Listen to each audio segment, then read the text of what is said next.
For over 95% of our species' existence, humans lived as nomads, hunting, foraging, moving with the seasons, never staying in one place for too long. Then something extraordinary happened. In a few remote corners of the world, people stopped chasing food and started growing it. This single shift didn't just change how we ate, it rewired the very fabric of human civilization. Cities, kings, taxes, armies, empires, even the phone or screen you're watching this on, all of it traces back to the moment we planted the first seed. This is the story of the agricultural revolution, when humanity stepped onto a new path, and there was no turning back. Let's rewind the clock to about 20,000 years ago, during the late Paleolithic era.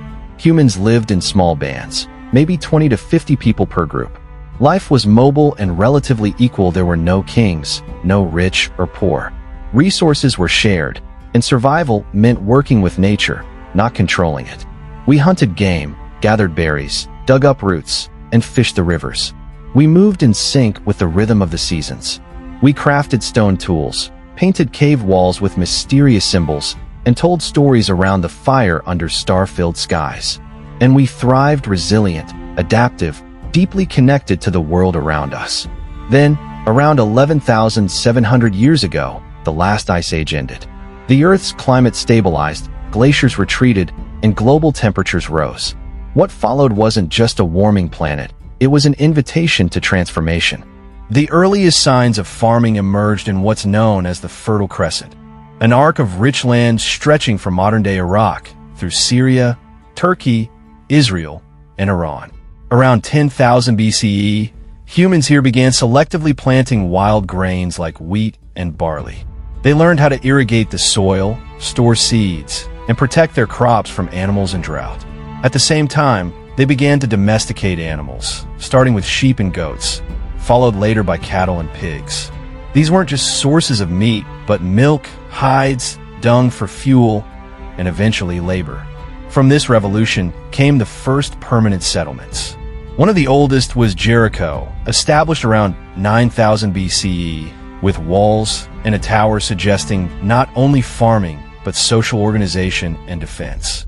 Another was Catalhouk in modern-day Turkey, a vast early town where people painted murals, buried their dead under their homes, and worshipped fertility goddesses.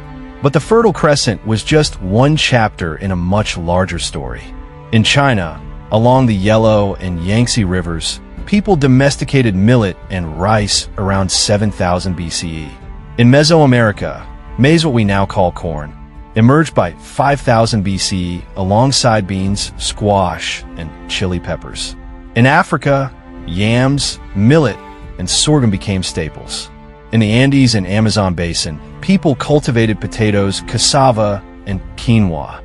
And in New Guinea, they grew bananas and taro. This wasn't a single invention, it was a global awakening in different climates. With different plants and animals, early humans around the world discovered the same truth.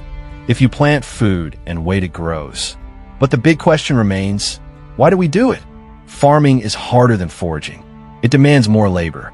It ties you to the land. And early farmers were often less healthy than their nomadic ancestors, shorter, more prone to disease, and with more tooth decay from starchy diets.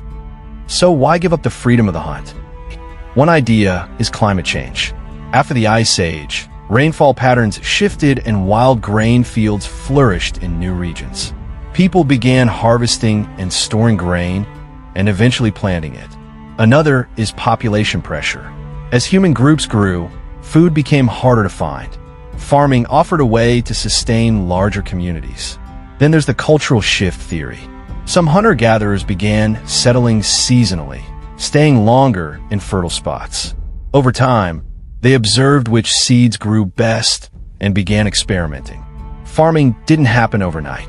It was a slow evolution, trial and error over generations. But once it began, it fed more people, which led to larger groups, which needed more food, and so on. It was a positive feedback loop that pushed humans deeper into sedentary life. And with permanence came something entirely new. As villages grew, people began to build walls not just for defense, but to claim ownership. For the first time, land became something that could be possessed, inherited, and fought over. Inequality emerged. Some families had more land, more grain, more animals, while others had less. Those with surplus became the first elites. Those without often had to trade labor for food. Wealth and power became concentrated in the hands of chieftains, elders, priests. With this came new social structures. Farmers needed storage, rules, and cooperation. This laid the foundation for governments, taxation, and religion. Temples rose. Rituals developed to pray for rain, bless the harvest, and thank the gods. Grain wasn't just food, it became currency, status, even offering. And farming required measurement of time, land, yield. So humans created calendars, geometry, and eventually, writing.